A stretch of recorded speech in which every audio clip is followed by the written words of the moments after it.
On today's edition of West Side Story, we give you an inside look at a few governmental projects in several Region 3 communities, including Amstel, Hague Settlement, and Blankenburg. You'll hear about projects that will support the continued development of farming communities, continued drainage and irrigation works, and manatees that are aiding in the clearing of drainage. On this week's journey, we're accompanied by APNU AFC Regional Councillor Kathleen Armstrong and Hague Blankenburg NDC Chairman George Ned. Welcome to this edition of West Side Story. I am Malika Ramsey. This week we take a journey through several communities in which Councillor APNU AFC Councillor Miss Kathleen Armstrong has some responsibility for. Of course, as we take you through the journey this week, you'll be seeing and hearing some of government's projects in the communities that she's responsible for. And of course, it is my pleasure this week to begin in Amstel. So we're focusing in a few communities in the general community of Amstel. And of course, it's a pleasure again to be chatting with Miss Kathleen Armstrong, and she'll be telling you all about the location that we're at and what are some of the projects we can expect, or in this specific community, what is the main project that government has undertaken here. Again, all in the quest to provide that good life for all Guyanese. Stay with us. This is West Side Story.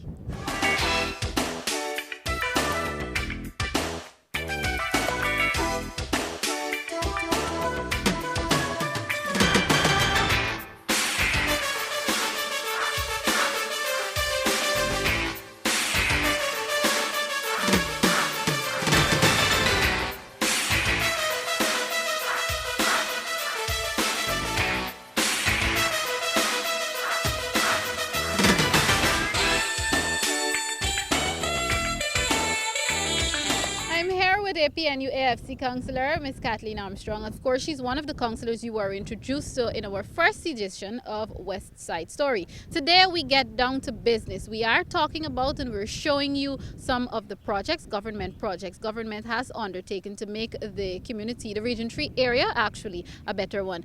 And as I said before, we are in Amstel. This is just what we call the irrigation channel. This brings water from the Bursiri Conservancy to the farmlands, to the rice lands, and to the other farmlands way down at the back. All right. Let's talk about the area in which we are and the specific project that's happening right here in terms of development.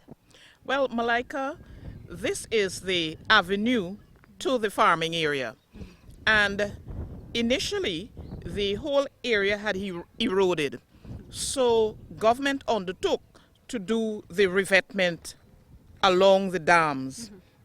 These dams take us straight into the back dam, as I said before, and because the dams would have been so narrowed, government saw it fit to do the revetment. Here we have the revetment process going on. That will not only align the road, but will help to prevent the massive erosion that's going on there. Okay. All right. How long has it been in this state before the current government started some works on it? This erosion and this narrowing of the dam was there from since maybe even before the PPP took office. Okay. And it continued, even though we would have put up signs and so on, it continued. And I think it's a very good initiative by the government, by REO and Mr. Ward, to include this in the 2015 regional budget. All right. So this work that is currently ongoing here, how will it benefit farmers and so on in the community in terms of comparing it to the difficulties that they would have had before? Well, without this revetment, the tractors that would traverse the dams would not be able to use the dams. What they had to do was to do the roundabout. Now, with the revetment being put in place and the filling of that area, the dams would now be widened, and so the tractors and whatever else will have to use the dam will have access. Okay, all right. Viewers, it is interesting because in Guyana, when we want to see certain animals, especially manatees, we go to the zoo. We go to the zoo in Georgetown. But I've been enlightened today because Kathleen told me earlier that there is an area here where there are manatees in Region 3, right here in the Amstel. Kathleen, let's talk about that because I'm really, really excited about the manatees. Because this waterway used to be filled with grass, we thought that one good way of getting rid of the grass was to use the manatee. And so we wrote an application to the Guyana Zoo, and we were able to get 2 manatees. Those 2 manatees have since multiplied. They are in total about 12 now. And what they do is to clean the waterways. When they eat this side, they spend about 3 to 4 months this side. By that time, the grass would grow on the other side. So when they're finished here, they go back to the other end. Viewers, it really is unfortunate that at this time they're at the other end, but Kathleen has promised sometime when they come back to this end, West Side Story will be invited back in the Amstel to show you how really and truly beautiful Guyana is. West Side Story's next stop was Blankenburg, where there are ongoing works to clear drains, clean parapets, with specific aims of bringing relief to the residents there. West Side Story's cameras caught up with Hague Blankenburg NDC Chairman George Ned. We're here now in Blankenburg where some cleanup works and cleanup efforts are ongoing. And I'm here with the NDC Chairman for Hague Blankenburg, Mr. George Ned. Mr. George Ned, thank you very much for being on West Side Story. Let's talk about what we're seeing happening here right now, how long it started and how long it's expected to last.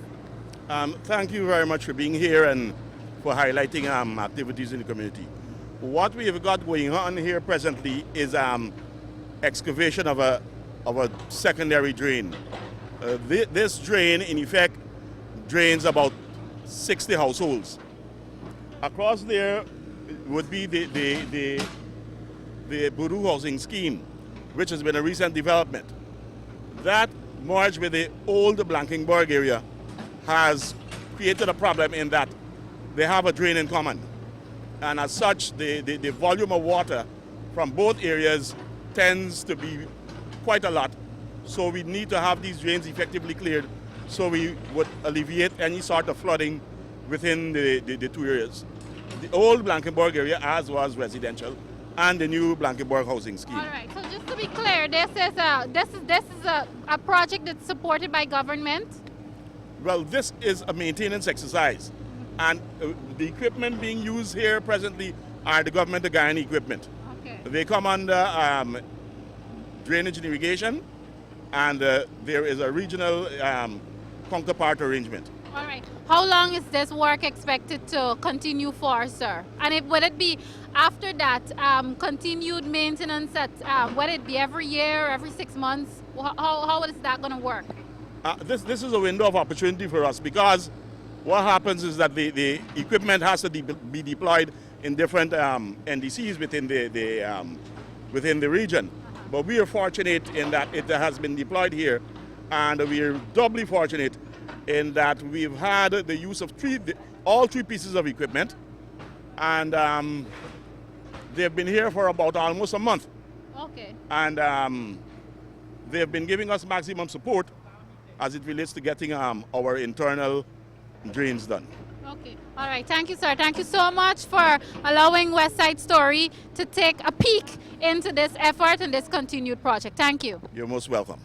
Ned then took us to Hague Settlement, where we were given an insight into a new project that will aid in the development of that community that has a population of about 500. We're here now in Hague Settlement. Of course, you're still with West Side Story this week, and Mr. George Ned is once again here with me, and he's going to tell you about another governmental developmental project. Again, this is all in the name and all in the efforts of providing that good life for all Guyanese, the good life that the APNU AFC government would have promised all of us. And of course, we're in Region 3, West Side. Sir, let's talk about this project. What is this all about? Who is to benefit, and how will it help our citizens to, in a sense, settle in, the citizens of this region? Welcome once again. You are in touch with a a piece of Guyanese history here. This community is Hague settlement. And as we recognize, it relates to repatriation for indentured immigrants. The structure as it exists, it's a hydraulic structure that was designed to control the flow of the irrigation water. There are two main activities going on and two main farming types going on in Hague here. We got the traditional crops and the non-traditional crops we do here. There's the kind of provision and legumes and vegetables and so on. Okay. Now there's a conflict of interest in use. The farmers want irrigation water at a certain point in time, and they don't care much for it, and so they let it go at a point in time when it's like harvest time, and they want any water. Mm-hmm. Now this conflicts with what happens at the back here. Okay. At the back here, where they do the non-traditional crops, they need water all year round. Mm-hmm. And in addition to that, they need certain levels of water so you could have some kind of navigation too. Mm-hmm. And this structure is intended as a relief to the farmers who do non-traditional crops at the back here. And it's also a flood relief mechanism because if we could keep the water in check at this level, it means that the village section or the more residential section of the community would not be affected during heavy floods and rains. Uh-huh.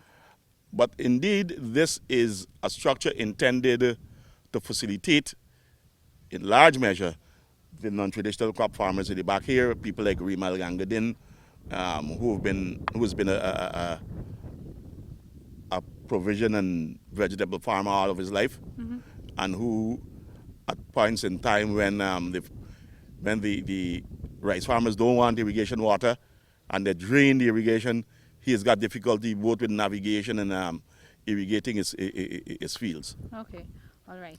So now let's talk about this specific structure. What can you tell me about the structure in terms of timeline and all of that? This hydraulic structure is about 80% completed. The concrete works are done. What is left to be done now are the earthworks. Mm-hmm. By that I mean they're going to have to bring earth and fill it up, mm-hmm. so that it would be properly sealed onto the dam. Mm-hmm. Those works, the farmers have been clamoring for those works to be done urgently because it's expected that the next rice crop might be imminent. And as it is here now, it is not functional and it would be an impediment.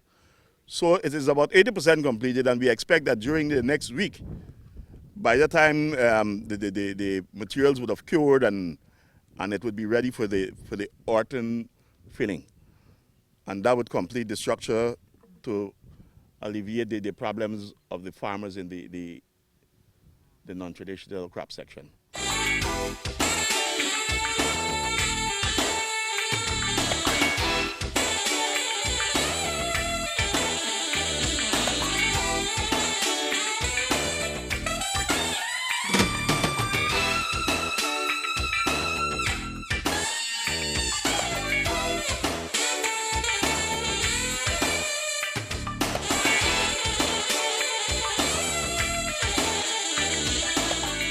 As we continue here on West Side Story this week, of course, giving you some of government developmental projects, again, all in the name to provide that good life for all Guyanese, and specifically here in Region 3. I am currently in the fellowship community, and of course, this is a North farming community. So stay tuned as I once again talk to Mr. Ned, as he will tell you what life all about is in this community, and not only life in general, but how the land is being prepared for the farmers. Stay with West Side Story. We are in the fellowship area. This is also an agriculture area, and we are at the head of the cultivation section. What you're standing on here presently is these are the spoils which were removed from this this canal. Works have been going on, developmental works have been going on, and the farmers are very happy about the works.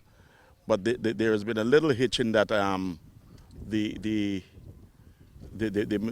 excavator has been broken down for a little while, and the farmers are a little anxious as to getting works back apiece. All right, there's a solution to that problem in sight soon.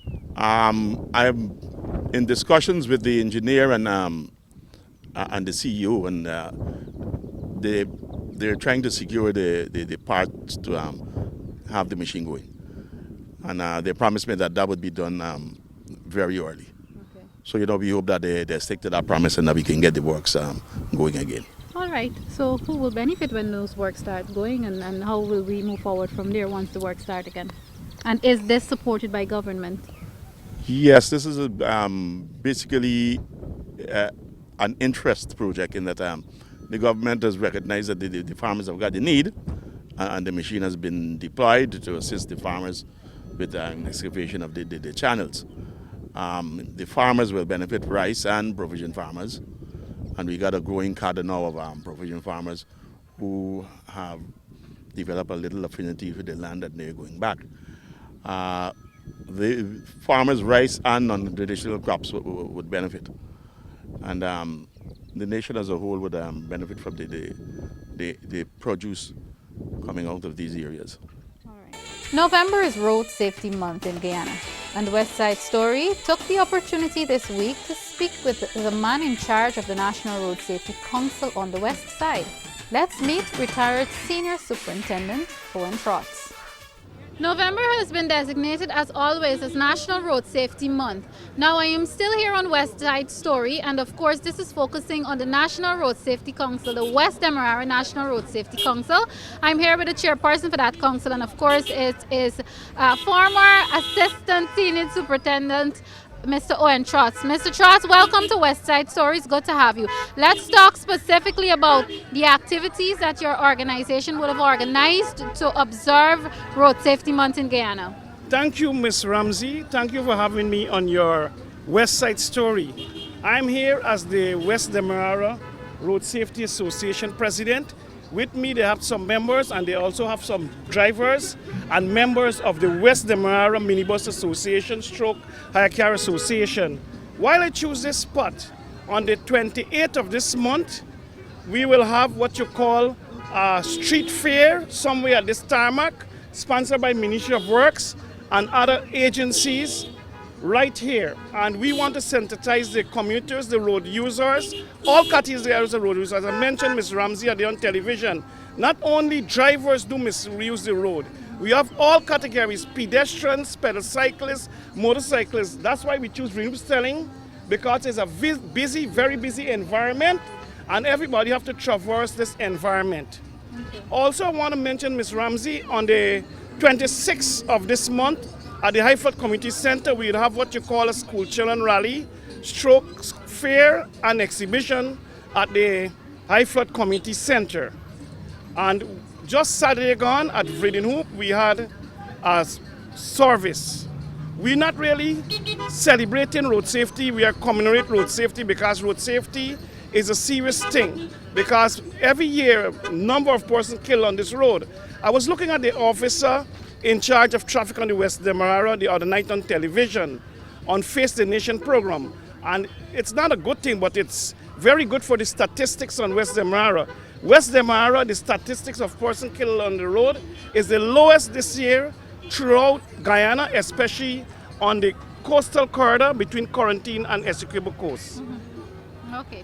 All right. That is a mouthful indeed. It really and truly is saying that West Demerara is involved in road safety. I'd like to give anybody else an opportunity. I know there are drivers out here. What improvements you'd like to see in terms of road safety? My name is Vincent Wauhl. And you're a member of I'm an executive member of the Road Safety All right, Association. talk about some of the changes you'd like to see, and not only that, if you can possibly talk about your contribution and your organization's contribution. Well, my contribution is to see that things go normally along the way. We'll try, but there's much that we can't do much, because the police controls everything. But we're trying to work along with the police. You have the president here, you have the warden here who normally runs the ward. But there's nothing much we could do, but we will try to see what could come out of it. Because I'm in the Road Safety Association now 3 years. Okay. And there's one thing I always tell them. I would like each member of the Road Safety Association to become actually legal. I'm a member and I am not a rural constable. I would like each member of the Road Safety Association become a rural constable, that they could assist the police, because the police need a lot of assistance. We could assist the police, but we're not. Some of us are not constable. We can't do nothing. If we become rural constable, we can tell camera, listen, I'm a constable. Please move off. We can tell the boss man, I'm a constable. You can't park here. We could get on to the police. Yeah, but if you see from Haribo go back there, the both side, the vehicle come park, you don't see no driver. When you go now, you have to wait long. To the line go easy all the time. You can't talk in the car. All right, what's your solution? How can that problem be fixed? Because the problem can fix, because if the police do the works, that look, brother, you can't use the road at the side. You have to find a parking spot. Look there, look. They look right on the roundabout there. You see, you got no parking, and look the vehicle how he parked. All parked there. Now you got to use this roundabout for go wrong and to the line go. When you meet at the junction, if the police is there, okay, the police go call you left or right or whatever. But now if a big truck come in that carrying the aisle, you can't talk at the corner for give the truck a pass, because the vehicle park right through both sides. That is the affection we get here when we load here for go out. Long, you just go wait. In the morning, so in 2 hours, you know meet your junction yet. All right, of course, you've heard it right here. Remember that November is National Road Safety Month. Buckle up, do not drink and drive, do not speed, and you know all the other road rules. So just obey them so that we can all be happy and healthy, and we cannot have people who keep losing limbs. Of course, this has been this part of West Side Story, where I'm here talking about the importance of National Road Safety Month. And that's it this week for West Side Story. I am Malika Ramsey, thanking you very much for joining us. And of course, join me again in the next edition of West Side Story, when we will certainly be featuring another community right here on the West Side, Region 3.